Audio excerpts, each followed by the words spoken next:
ჩვენ ეთერში ვბრუნდებით, განვაგრძობთ ჩვენს გადაცემას, შემოგვერთა მეორე სტუმარი, ბონდო მძინარაშვილი, ძალიან დიდი მადლობა, რომ მონახეთ დრო და მოხვედით და ესეთი უცნაური, თუმცა ალბათ მაინც მოსალოდნელი მოვლენა მოხდა, რომ ლევან ხაბეიშვილი მეტსახელად ანიტა იღებდა ანაზღაურებას, რა შეიძლება ეს იყოს და რატომ გამომჟღავდა, ან აქამდე რატო არ გამომჟღავდა, ან იყო თუ არა ეს მაინც გასასაჯაროებელი ინფორმაცია. უპირველესად მინდა ახალი სტუდია მოგილოცოთ, ყოველთვის დიდი სიამოვნებით ვსტუმრობდი Georgian Times და მიხარია რომ ახალ სტუდიაშიც ერთ-ერთი პირველი სტუმარია, ასე ვთქვათ, რაც აქ გადმოხვედით, მე ვარ და თქვენ გადაცემაში. დიდი მადლობა ნინო მოწვევისთვის, დიდი მადლობა Georgian Times ჩემი მოწვევისთვის, ხშირად მაქვს ეს პატივი, რომ თქვენთან ვიყო სტუმრად და გამოვთქვა ჩემი მოსაზრება და რა თქმა უნდა მივესალმები Georgian Times-ის მაყურებელს და მსმენელს. ძალიან ბევრი ადამიანი უყურებს თქვენს გადაცემებს, Georgian Times-ის გადაცემებს და მე დარწმუნებული ვარ, რომ ეს ერთგული მაყურებელი დიდხანს და დიდხანს იქნება თქვენთან ერთად, ჩვენთან ერთად. ახლა რაც შეეხება შეკითხვას და საკითხს. მეც კი ამ თემასთან დაკავშირებით ვიხუმრე თუ ვცადე რომ მეხუმრა, მაგრამ რა თქმა უნდა ეს სინამდვილეში არ არის სახუმარო საკითხი, საერთოდ არ არის სახუმარო საკითხი, როდესაც პრემიერ-მინისტრი საუბრობს იმის თაობაზე, რომ ქართული ოცნების ხელისუფლების ყოფილმა წარმომადგენელმა, რომელსაც ახლა თურმე კორუფციაში ეჭვმიტანილი აქვს თუ კორუფციული ბრალდებები აქვს, ფული გადაუხადა ოპოზიციური პარტიის წარმომადგენელს და მით უფრო ოპოზიციური პარტიის ერთ-ერთ ლიდერს. ეს სინამდვილეში არ არის არც მართველი პარტიის და არც ოპოზიციური პარტიის ან ოპოზიციური რადიკალური პარტიის პრობლემა. ჩემი აზრით პრობლემა უფრო ღრმა არის და სისტემური, რომელსაც სერიოზული დაფიქრება სჭირდება და რომელიც სერიოზულ ანალიზს მოითხოვს. წარმოიდგინეთ ერთ-ერთი მთავარი ოპოზიციური პარტია. ასე პოლიტიკოსების დიახ, მთავარი ოპოზიციური პარტია, რომელიც წლების განმავლობაში ასე პოზიციონირებდა პოლიტიკურ ველზე და ამ პარტიას ხელმძღვანელობს ადამიანი, რომელსაც მართველი პოლიტიკური პარტიის წარმომადგენელი და ის ადამიანი იმ დროს ხელისუფლებაში იყო, ხო, ჩვენ ასე მოვისმინეთ. დიახ, ვინაობა არ უთქვამს. არ უთქვამს ვინაობა, მაგრამ ამ შემთხვევაში ვინაობაზე უფრო მნიშვნელოვანი თვითონ ფაქტის სიმწვავეა. სახელებს და გვარებს აქ უკვე მნიშვნელობა არ აქვს, გულისხმობ ვინ გასცემდა თანხას, თუმცა კარგი იქნება რომ ვიცოდეთ ჩვენ საზოგადოებამ და არა მხოლოდ ამ ერთ შემთხვევასთან დაკავშირებით, იმიტომ რომ მე დაბეჭდები შემიძლია თქმა რომ ეს ერთი შემთხვევა არ იქნებოდა გამორიცხულია, რადგან ყოფილი მართველი პარტიის თავმჯდომარე და ახლანდელი პოლიტიკური საბჭოს თავმჯდომარე ხაბეიშვილი პირდაპირ გამოცხადდა მართველი პოლიტიკური პარტიის წარმომადგენლისგან მოსყიდულად, ვთქვათ ასე, უწყისში იყო და თანაც მისი მეტსახელი იქ იყო ანიტა. გასაგებია რომ ეხლა ეს მეტსახელიც და მისი ასე ფართოდ გამოცხადებაც სწორედ ხაბეიშვილის დისკრედიტაციას ემსახურება, საერთოდ თუ სჭირდება ამ პერსონას დისკრედიტაცია, იმდენად არის თვით დისკრედიტაციის რეჟიმში წლების განმავლობაში და ეს უბრალოდ მე მგონია რომ საზოგადოებაში რაღაც იუმორის თემად დარჩება. და მეტსახელები აგენტებს აქვთ როგორც წესი. რაღაც ფორმით უნდა ქონოდა მას იქ ასე ვთქვათ აგენტურული სახელი. მოდი ასე ვთქვათ, ფულს იხდიან იმისთვის, რომ რამე გააკეთოს ადამიანმა, ან იმისთვის, რომ რამე არ გააკეთოს. ნებისმიერ შემთხვევაში მისი ქმედებაც და უმოქმედობაც, რომელიც რაღაც ფულად თანხაში გამოიხატება, ეს იმას ნიშნავს, რომ არის კონკრეტული დავალება. კონკრეტული დავალება, ვინც იცის, როგორ მუშაობს აგენტურა და ამაზე უამრავი ლიტერატურა არსებობს, დოკუმენტური ფილმები, ხილებული აგენტები, როგორც დაუშვათ დასავლეთის ქვეყნების, ასევე საბჭოთა პერიოდის და თუ რუსეთის და ამაზე იღებენ მხატვრულ ფილმებს, რომელშიც ძალიან ბევრია დოკუმენტური ნაწილი.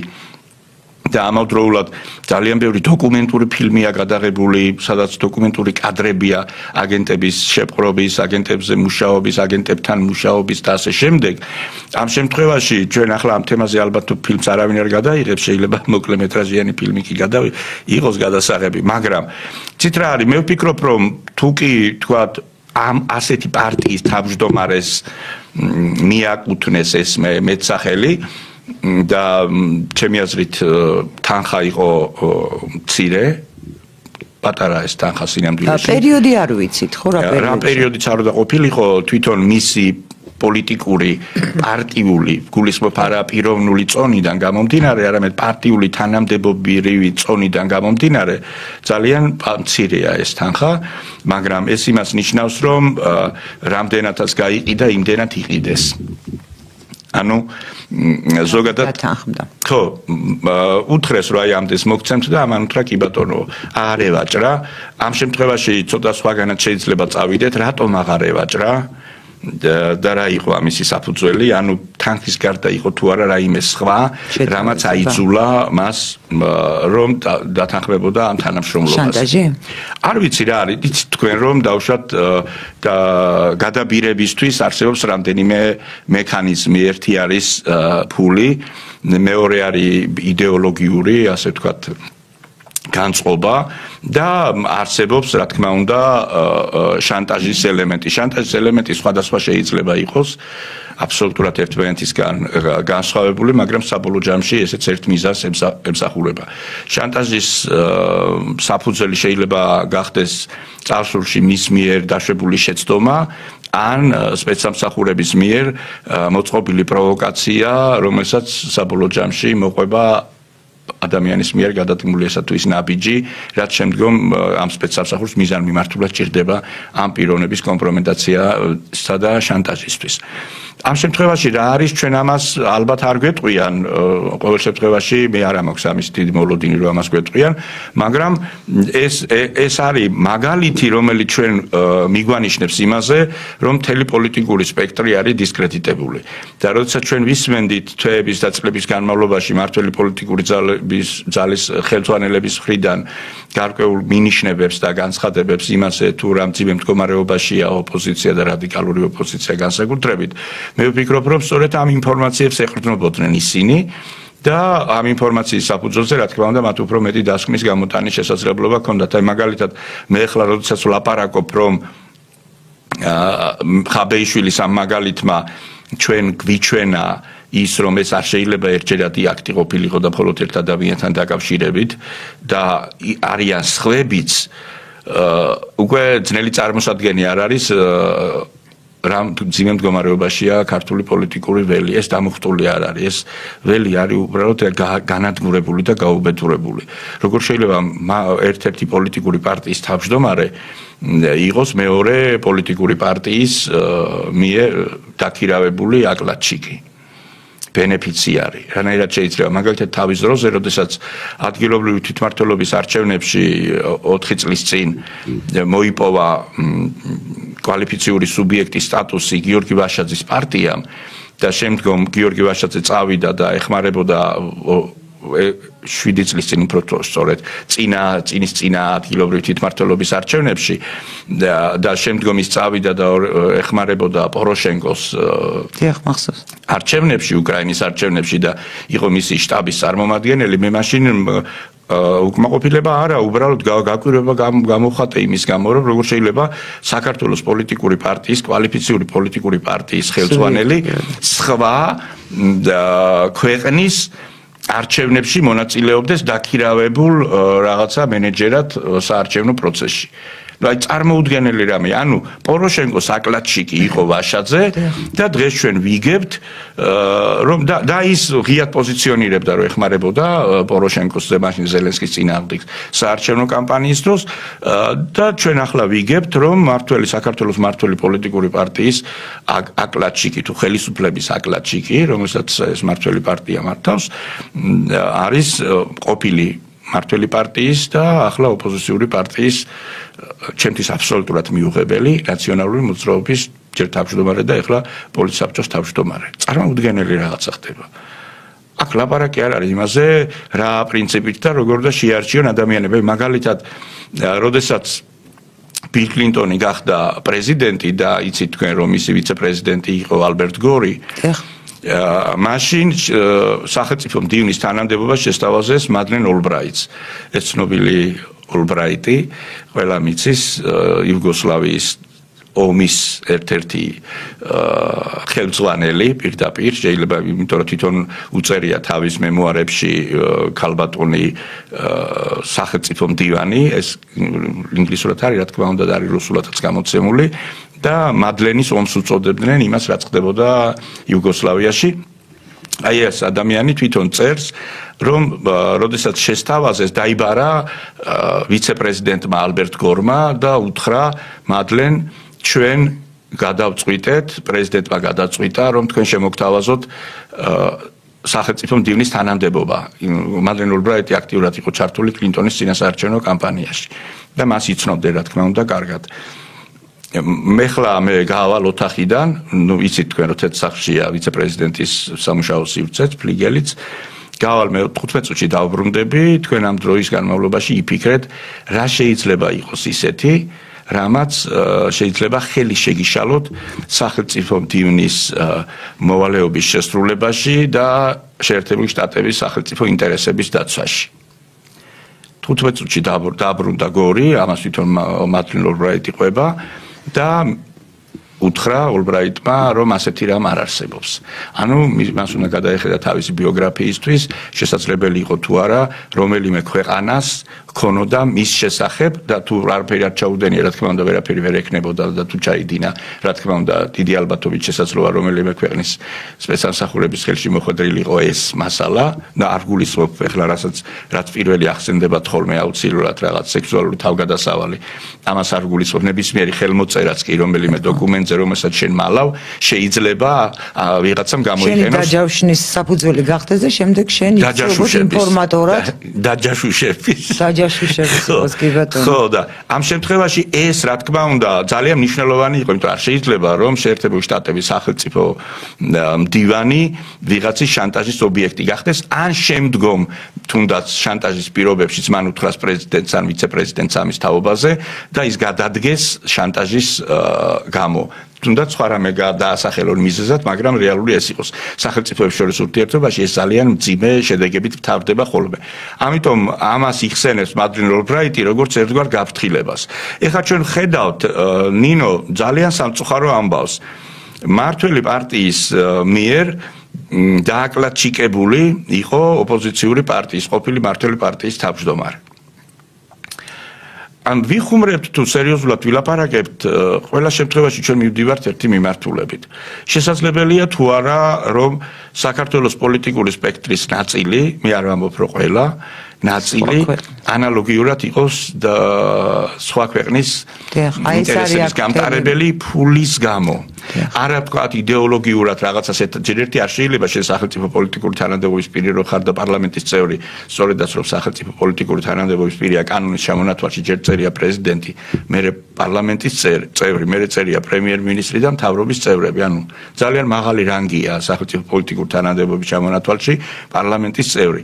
და შენ ასრულებდე სხვა ქვეყნის დავალებებს და სხვა ემსახურებოდე სხვა ქვეყნის ინტერესებს.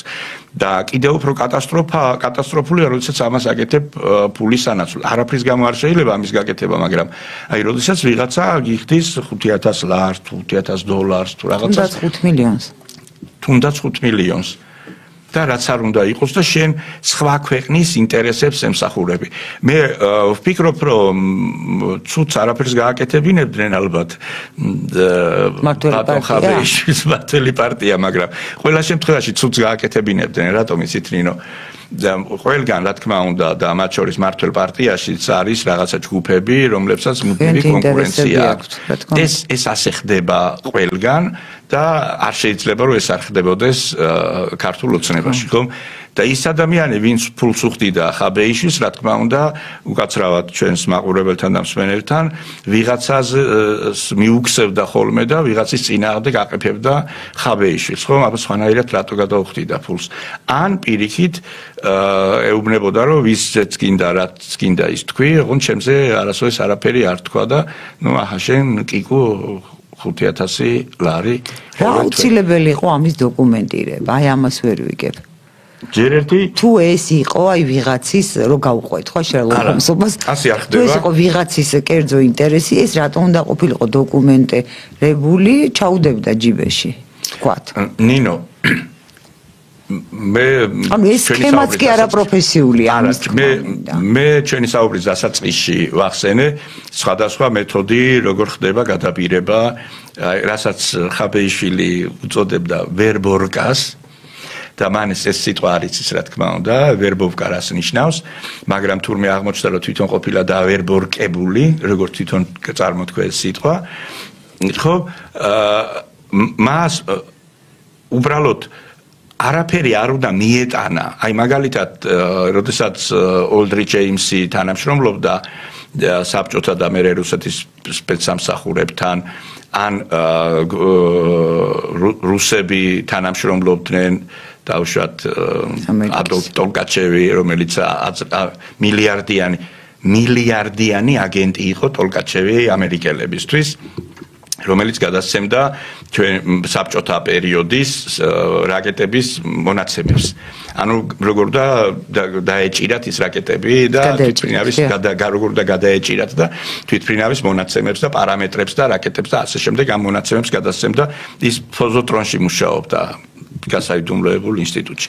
ამ შემთხვევაში, როდესაც ტოლკაჩევს ფულს უხდიდნენ, რა თქმა უნდა, მისგან ჰქონდათ მასალები. ოფიციალურად რა მის მიერ გადაცემული მასალები ინახებოდა. ამიტომ ის უკვე დაჭერილი ყავდათ ამით. იმიტომ რომ როგორც კი ის უწყისი არ სჭირდებოდა. არ სჭირდებოდა იმას უწყისი, იმიტომ რომ მის მიერ მიღებული მასალები ხელში ეჭირათ. ამ შემთხვევაში უწყისი სჭირდება ხაბეიშვილის ნაირებისთვის და პრემიერ-მინისტრს რომ ეს განცხადება არ გაეკეთებინა და არ დაესახელებინა, რა თქმა უნდა, არც ჩვენ როგორც სერიოზული ადამიანები და ამდენი წელი ჟურნალისტიკაში პირდაპირ გვარებით და სახელებით ასე არ ვისაუბრებდით, ოფიციალურმა პირმა გააკეთა ოფიციალური განცხადება ჩვენ ამ თემაზე ვსჯელობთ ახლა. ამ შემთხვევაში საჭირო არის უწყისზე ხელის მოწერა, იმიტომ რომ მას არაფერი არ უნდა გადაეცა. ხაბეიშვილს არაფერი არ უნდა გადაეცა, ხაბეიშვილს რაღაცა უნდა გაეკეთებინა, ანუ ხაბეიშვილისთვის პირიქით უნდა მიეცათ მასალები, რომ მას ამ თემებზე ელაპარაკა, ან პირიქით რაღაც თემებზე არ უნდა ელაპარაკა. და შესაბამისად, მან რომ ამაში ანაზღაურება მიიღო, ეს სადღაც უნდა დაფიქსირებულიყო. ესე არ ხდება ფულის მოძრაობა. არავინ არ წარმოიდგინოს თუ ვინმე წინა ხელისუფლების დროს, იმის წინა ხელისუფლების დროს, ან ამ ხელისუფლების დროს რაღაცა ანაზღაურებას იღებს და ამას არ აქვს ოფიციალური სახე, მე გულისხმობ ოფიციალურად მუშაობას, ბრძანებით დანიშნას, ან არჩევით თანამდებობას და ოფიციალურად არ ერიცხება საბანკო ანგარიშზე ჩვეულებრივად ხაზინიდან წამოსული თანხა, ყველა შემთხვევაში ყველაფერს სჭირდება შესაბამისი, ასე ვთქვათ, დოკუმენტაცია. ვიღაცის წინაშე ყოველთვის არის ანგარიში ვალდებული. აი მაგალითად, ვინმე ადამიანს მე თუ რაღაცა ფულს გადავუხდი და ეს არის ჩემი და მისი ურთიერთობა, მაგრამ მე თუ ვინმე ადამიანს სხვის მიერ მოცემულ ფულს გადავუხდი, მე იმ ადამიანის მიმართ, იმ სხვა ადამიანის მიმართ ვარ ანგარიშვალდებული და მას უნდა კონდეს დოკუმენტაცია, რომ მე ნამდვილად ამ ადამიანებს და არა კონკრეტულად ერთ ხაბეიშვილს ვაძლევდი ამ ფულს. ისევე როგორც დაუშვათ სჭირდებოდა დოკუმენტაცია საბჭოთა და ამერიკულ და რუსულ თუ ებრაული იქნება ეს თუ ინგლისური იქნება თუ ფრანგული თუ გერმანული სპეცსამსახურები, როდესაც ნახევრად ოფიციალურიო, ნახევრად ოფიციალური არ ვიცი მე რას ნიშნავს. არსებობს ოფიციალური და არაოფიციალური უწყისი, ხო? და ამ შემთხვევაში იმ სამსახურებს, როდესაც ხარჯი აქვს, ოპერატიული ხარჯი, რასაც ქვია და ეს აქვს ფათაშორის შინაგან საქმეთა სამინისტროსაც, ვინც არის ძალოვან სტრუქტურებს, ეს აქვს სახელმწიფო უსაფრთხოების სამსახურს აქვს, ეს აქვს ფინანსურ პოლიციას და ასე შემდეგ, ეკონომიკურ დანაშაულს. იქ ინფორმაციის მიღებაში შეიძლება ან დანაშაულის შესახებ შეტყობინებაში მიიღოს ანაზღაურება ინფორმატორმა, აგენტ ინფორმატორმა და ის სადღაც უნდა აღირიცხებოდეს აუცილებლად. ეს იმას კი არ ნიშნავს, რომ ვიღაცისთვის გამოიყოფა დაუშვათ ფული. რესტორანშიც რო წაიყვანოს აგენტ ინფორმატორი. არა, ოპერატიული მუშაობისთვის არის. მან უნდა იქ დააბრუნოს ანგარიში ბუღალტერიაში, რაში რა თანხა დაიხარჯა. ამიტომ ყველა სახელმწიფოა მოწყობილი. ყველგან ასეა და ასე იყო 1000 წლეულების განმავლობაში. ანგარიში ვალდებულება ყოველთვის არსებობდა. ქონდა ის უსაფრთხოების სამხაზიანი სისტემა. კი. და ამიტომ რა თქმა უნდა ის ხელმოწერებიც არსებობს და მე დიდი ალბათობით ვარაუდობ, რომ ვიდეო და აუდიო ჩანაწერებიც იარსებებს ამის გამო. მე პერიოდი მაინტერესებს ძალიან, რომელ პერიოდში ხდება. იღებდა და იღებსოდა. ანუ ეს იმას ნიშნავს, რომ ბოლო პერიოდამდე. როდესაც ის ამბობს, რომ უნდა დავამხოთ ეს ხელისუფლება. როდესაც ის გამოდიოდა პარლამენტის ტრიბუნიდან და ხრუშოვივით ერთადერთი რაც აკლდა ფეხსაცმელი არ გაიხადა და ტრიბუნაზე არ დააბრახუნა, თუმცა ხრუშოვი გავფანტოთ ეს ეჭვი ცხაეროს ტრიბუნაზე არ დაუბრახუნებია, სადაც დელეგაცია იჯდა, იქ დააბრახუნა მაგიდაზე ფეხსაცმელი. აი მაშინ, როდესაც ისტერიულად ეჩხუბებოდა ხელისუფლებას, მთავრობას და მთავრობის მოსმენის დროს, მაშინაც იღებდა ამ თანხას, ეს არის სირცხვილი. აქ თანხის მოცულობაზე არ არის, გარდა იმისა, რომ თანხის მოცულობაა სირცხვილი. ერთი თეთრიც რო იყოს და 1 მილიონიც ნებისმიერ არა, იმის გამო რომ რაღაცაზე ყურადღება გაემახვილებინა და რაღაცაზე მიეყურისძირებინა. ამიტომ არის რომ იცი რა არის ნინო ამ შემთხვევაში ხაბეიშვილი ჩემთვის პირადად და ალბათ თქვენთვისაც აბსოლუტურად არაფერს არ ნიშნავს. მე ძალიან მწუხვარ რომ დღეს საქართველოში ყველა პოლიტიკოსი არის ეჭ ქვეშ და აი კეისრის სოლი ეჭვზე მაღლა უნდა იდგესო.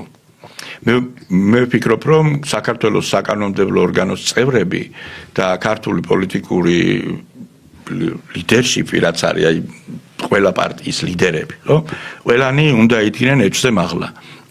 მე მაგალითად ეჭვი არ მეპარება რომ ამ ბრალდებას ვერასოდეს ვერავინ ვერ წაუყენებს მაგალითად ხაზარაძეს. რომ ხაზარაძეს ეხა ვერავინ ვერ იტყვის რომ ვიღაცა ჩინოვნიკი 5000 ლარს უხდიდა იმისთვის რომ რაღაც გაიკეთებინა ან რაღაც არ გაიკეთებინა რაღაც ეთქვა 50 მილიონს უხდიდა 500 ხო 500 მილიონის გადამხდელი ან იგივე 50 მილიონის გადამხდელი ამ ქვეყანაში ქართული პოლიტიკისთვის არავინ არ არის გეთანხმება ამ ქვეყანაში არც არავის არავინ არ ღირს რომ ხელა ფული გადავა გააჩნია მიზანი რატომ აი რაღაც ერთჯერადაც შეიძლება რაღაც თანხა გადაიხადო იმისთვის რომ გრძელვადიან სამსახურში ჩაიყენო ეს ადამიანი მაგრამ საბოლოო ჯამში, ვისაც დიდი ფული აქვს მულტიმილიონერებს გულისხმობ, როგორც წესი თვითონ ქირაობენ ასეთ ადამიანებს და თვითონ ნაკლებად, თვითონ უფრო გარიგებებში შედიან, ვიდრე ერთმანეთის დაქირავებაში. ეს არ არის ერთმანეთის საპირწონე იმ თვალსაზრისით, რომ თვისებრივად სხვადასხვა მოვლენა, იგივე ელენე ხოშტარია იღებს და თანხას ეხა წარმოიდგინეთ ირაკლი. რა თქვენი საქმეო 1.250.000 ირაკლი კობახიძე რო იღებდეს, თქვათ, ან დინარაძე თანხას იმავე სქემით. ანუ სოლიკო ვირსალაძის კოსტიუმების არა ეს წარმოუდგენელია. მაგას ანუ ხო წარმოუდგენია როგორი რეაქცია იქნებოდა. მაგრამ თქვა იღებს ლენე ხოშტარია და ისინი ამბობენ რომ ეს ეკუთვნის აბა პუტინს ხო არ დაუტოვებენ. თითქოს ლოგიკა ამაში არის. მაგრამ აი რომ იმიტომ ვთქვეს რომ შევატრიალოთ, იქ ეს ლოგიკა აღარ იმუშავებს. ის მშვენივრად არა ნინო მივაქციოთ აბა ყურადღება აი ჩვენ ამაზე ვლაპარაკობთ გუშინ მე უკვე სხვადასხვა ტელევიზიებს მაინტერესებდა ირაკლი კობახიძის ამ მართლა სკანდალო და იმიტომ თქვა რეაქცია რაღაც მართლა სკანდალო განცხადებასთან დაკავშირებით როდესაც დასახელდა ერთი პოლიტიკური პარტიის თავმჯდომარე და ერთი ტელევიზიის საინფორმაციო სამსახურის უფროსი იმელაძე თქო არ ქონდა ამას სკანდალური გამოხმაურება იმიტომ ვაცლახსენე ეს ამბავი არ ქონდა რატომ რა არ არის საინტერესო აი მაგალითად რო აღმოჩენილი შეიძლება ჩაცხრობა უნდა და შეიძლება ბევრი იღებს რო აღმოჩენილი იყო რომ აი მაგალითად ვაშაძის აგენტი იყო დაუშვათ ქართული ოცნების რომელიმე პარლამენტის წევრი ქართული ოცნები და ან ხაზარაძის რაც უფრო ან გახარიასი ნუ გახარიასიც მთავრობაში იყო და დაუშვათ მე როცა აღარ იყო მე კი ბატონო მაგრამ აი დაუშვათ ხაზარაძეს ყავდა ან ყავს ასეთი არ ვიცი შეიძლება ყავს კიდეც მე ხო არ ვიცი ახლა ეს ანამ თვითონ არ გამოვლენ და არ ლაპარაკებენ და ვინ რას არ მოვიდგენდი ახლა რომ ხაბეიშვილი აკლაჩიკი იქნებოდა ყველა ამბობდა პალტო უყიდა და პიჯაკი უყიდა და კბილები ჩაუსვა კეზერაშვილმა და თურმე აგერ იმის ვიღაცის ქართული ოცნებიდან იმ თანხით კვილებს ვერ ჩაისავდა რბილის. ნუ ახლა თუ დააგროვებდა რატო არ ჩაისავდა ახლა ეგ არ იქნებოდა პრობლემა მაგრამ ჩვენ ხო ვერ წარმოვიდგენდით რომ ასეთი რამე შეიძლება ყოფილიყო რაღაცა ხო არის რაღაც ისეთი იმიტომ კი არა რომ ახლა ვინმე ანგელოზია უბრალოდ არის რაღაც რაც არა მართლა ძნელი წარმოსადგენია ახლა ასეთი რაღაცა იმიტომ თქვი მე ახლა რომ ახლა 5000 ლარად დავუშვათ ხაზარაძეს არავინ არ ეთყოდა რომ რაღაცა გააკეთიან არ გაიქით უხდის თავის პარტიაში რო ყავს ის ხალხი დეპუტატობაზე უარი რო ათქმეინა იმათ იმ ხელფასებს თორე აბა რომელი იყო გიგი ახლა რომ ძალიან გაიწეცა მაგრამ ალბათ უღირსეს რომ იწეწება ასე ეგ სულ არ არის ჩემი დარდი და ალბათ არ თქვენი არა უბრალოდ მაგრამ თვითონ ეს დამოკიდებულება იცით რა არის ძალიან საშიში სიტუაციაა ქვეყნისთვის და უსიამოვნო და აი ნუ თუ არავინ დარჩაო რაღაც 10 პატიოსანი კაცი მაინც რომ რაღაცა მე ბოლოს ერთზე ჩამოვიდა იმედი მქონდა ერთი დარჩენილი პოლიტიკურ ველზე ცეცხლი უნდა აწვიბო და გადაბუგოც უყველა ამას ახლა მათი სიგნალის სურვილი კი არ მალაპარაკებს ფიგურალურად ვამბობ რა თქმა უნდა მაგრამ აი წუმწუმა უნდა არ შეიძლება ეს რასაც ჩვენ უსმენთ და უყურებთ აი წარმოუდგენელი კატასტროფაა ეს რომ პარტიის თავმჯდომარე 5000 ლარად იყო აკლაჩიკობდა და რას აკეთებდა ან რას არ აკეთებდა ხა ვინ დაიწყეს მაგის გამოძიებას ვის აინტერესებს ახლა ხაბეიშვილი მაგრამ რეაქციაა ჩუმი რეაქცია არის იმიტომ ვამბობ რომ კატასტროფული მდგომარეობაა პოლიტიკურ ველზე კატასტროფა მედია ველზე კატასტროფა როგორ შეიძლება რომ ამას რეაქცია არ მისე არა წარმოიდგინეთ ერთ-ერთი დიდი პარტიის, რაც არის მომწოს არ მომწოს, რაც არის თავის სექტანტები ყველა კი ყავს სააკაშვილს და კი გაიყო ეს სექტანტები, აქეთ გვარამია მელია სექტანტები და იქით ბოგუჩავა ხაბეიშვილის სექტანტები და სააკაშვილის ერთმანეთი კარგად შეარგოთ და კარგად შეატკბილოთ ერთმანეთი, მაგრამ და მეორე აქეთ ტელევიზიის საინფორმაციო სამსახურის უფროსი რომელიც ღიად უპირისპირდება მართლ პოლიტიკურ პარტიას და ხელისუფლებას, ღიად გამოდის და ღიად ლაპარაკობს, ღიად პოზიციონირებს, თვითონ საუბრობს, მისი ჟურნალისტები ლაპარაკობენ, ღიად თითქოს დეკლარირებულად არიან დაპირისპირებულები, მაგრამ თურმე რაღაც კონკრეტული ჯგუფისგან თუ ვიღაცისგან ხელისუფლებაში წარსულში იყო თუ ეხლაც არის იმ ჯგუფის წარმომადგენლები ხელისუფლებაში, იღებს ფულს. ეს ჯერ ერთი არამხოლოდ სკანდალია დიდი და ნებისმიერ ქვეყანაში ამას სერიოზული სკანდალი მოყვებოდა ჟურნალისტურ და პოლიტიკურ წრეებში განსაკუთრებით. არამედ სასამართლოს განსჯადი თემაა. ეს ამბავი ასე მარტივად ვერ ჩაივლის. იმიტომ რომ ეს რო ანიტა, მე რა ვიცი იქ ვინ არის ბეატა კიდე. და მე რა ვიცი კიდე ვინ არის იქ სხვა, ხო? და რამდენია ასეთი. ამიტომ მე დავწერე რომ თუ გვარებს თუ არ აქვეყნებს მარტო ფსევდონიმები გამოაქვეყნეთ, იქნებ რამეს მივხვდეთ ჩვენ. და მარტო ხაბეიშვილი ანიტაზე როგორ მივხვდებოდით? ვერ მივხვდებოდით. ამიტომ არის ეს რომ ასეთი იცით რა არის ასეთ პირობებში როდესაც ჩვენ ვხედავთ უცხოეთიდან თავდასხმებს და შემოტევებს საქართველოს სახელმწიფოზე და მართლ პოლიტიკურ პარტიაზე მე აღარ მიკვირს უკვე რომ მათ აქ ყავთ სერიოზული აგენტურა სწორედ იმ არასამთავრობო სექტორის მედია მოთამაშეების სახით და ასევე პოლიტიკოსების სახით რომლებიც იღებენ გარკვეულ ანაზღაურებას არა იმას ღიად რაზეც ლაპარაკი იყო დავუშვათ არასამთავრობო ორგანიზაციების გადავრიცხეთ იმდენი ფონდები დაფინანსებაზე. არამედ მოდი გამოვთქვა მე სამ ეჭვს და ძალიან დიდი იმედის მინდა გამოვთქვა ამავდროულად რომ არ დადასტურდება ეს მომავალში, მაგრამ ამავდროულად მაქვს გონივრული ეჭვი რომ ესეც დადასტურდება რომ ესენი კონკრეტული ადამიანები კონკრეტული საელჩოებიდან კონკრეტული მოცულობის თანხებს იღებენ. მაგრამ როგორ შეიძლება ეს და იქ აუცილებლად ხელს აწერენ, იმიტომ რომ ის საელჩო აუცილებლად ვინ გვაჩვენებს? არავინ არ გვაჩვენებს ჩვენ მაგას და მაგიტომ ამბობ, როდესაც თქვა კანონმდებლობის მიხედვით ეხლა ვერ მიიღებს დაფინანსებას ხელისუფლების თანხმობის გარეშე ამ წლევანდელი კანონების მიხედვით არასამთავრობო ორგანიზაცია და ამაზე არის მთელი ისტერიკა ატეხილი გასაგებია ეს მაგრამ ამ შემთხვევაში ჩვენ ხო ვერაცოდეს ვერ გავიგებთ ვინ იღებს ანაზღაურებას საელჩოდან და რომელ უწყისში აწერენ ხელს მაგრამ თქვენაჩი ხარ გეპარებათ რომ ისინი თანხას ესე პისტონჩიკში არ ჩაუდებენ რა თქმა უნდა გადასცენ ხელი და ხელში და უნდა მოაწერონ აუცილებლად ანგარის იმაზე ხელი იმიტომ რომ ისინი შიშობენ რომ ამ ადამიანების ანგარიშებს მოძრაობას თვალყურს ადევნებს ხელისუფლება და საერთოდ არ ჭირდებათ რომ კონკრეტული ადამიანების შესახებ გადარიცხული თანხების შესახებ და მოცულობის შესახებ ინფორმაცია ჰქონდეს ხელისუფლებას. ამიტომ ამ ადამიანებს იბარებენ რაღაც შეხვედრებზე რაღაცა თითქოს რაღაც საკითხებზე უნდა დიალოგი გქონდეთ მათთან და სინამდვილეში ურიგებენ თანხებს. რა იმის შემდეგ რაც მე მოვისმინე პრემიერ-მინისტრისგან რა რომელიმე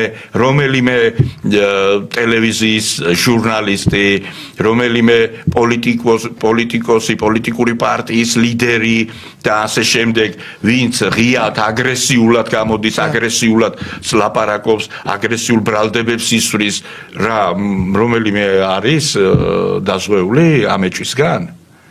ამიტომ ამბობ, რომ იცით რა არის, ჯერ ერთი ამ თემაზე ჩვენ უნდა ვილაპარაკოთ. აუცილებლად. მეორე მე ამ თემაზე ახლა რატო ვლაპარაკობ თავად? უნდა 30 წამში რა დავამთავროთ. კი, ხუმრობით ვამბობ ხოლმე, ყველა ხო ზუსტად იცის და ძალიან კარგად იცის, რომ არანაირი უწყისი და არანაირი თეთრი კონვერტი ჩემთან დაკავშირებით არ არსებობს. ამიტომ თამამად შემიძლია ლაპარაკი. დაიწყოს სასამართლო პროცესები. გაირჩეს ყველაფერი, გამომჟღავნდეს ეს ინფორმაცია და გაიწმინდოს ბოლოს და ბოლოს პოლიტიკური ველიც და ჟურნალისტური ველიც. არ შეიძლება ყველა მუდმივად იყოს ეჭვის ქვეშ. არ შეიძლება ამ პირობებში ან ნორმალურად ინფორმაციის მიღება, ან აღქმა, ან მერე გადაცემა და შესაბამისად მერე გადაწყვეტილების მიღება. პოლიტიკურ გადაწყვეტილებას გულისხმობ არჩევნებზე, როდესაც უნდა მივიდეს და სერიოზული არჩევანი მიიღოს, ან საზოგადოებაში ნდობის ფაქტორის გაჩენა, ნდობის გაჩენა ელემენტარულად ჟურნალისტების მიმართ და პოლიტიკოსების მიმართ. ყველა არის დისკრედიტაციის წნეხის ქვეშ და არ შეიძლება ასე გაგრძელება. ამიტომ მე მოუწოდებ მელაძესაც და ხაბეიშვილსაც, რომ სასამართლოს მიმართონ, თუ კი ისინი მართლები არიან და სასამართლოში გაირჩეს შემდგომ სად არის ტყუილი და სად არის სიმართლე და ამავდროულად იმ პოლიტიკოსებმა, რომლებიც ამ მსგავსი ეჭვის ქვეშ არიან, უბრალოდ თვითონ ხო ძალიან კარგად იციან, ვის რა აქვს და სადაა ხელი მოწერილი და იმ ჟურნალისტებმაც დატოვონ ჟურნალისტიკაც და დატოვონ პოლიტიკური ველიც. სხვანაირად არაფერი არ გაჯასტდება. ძალიან დიდი მადლობა სამწუხაროდ ჩვენი გადაცემის დრო ამოიწურა. ძალიან დიდი მადლობა მაყურებელს. მე გემშვიდობები, ჩვენ ერთმანეთს შევხვდებით ორ შაბათს 14:10-ზე. ნახვამდის.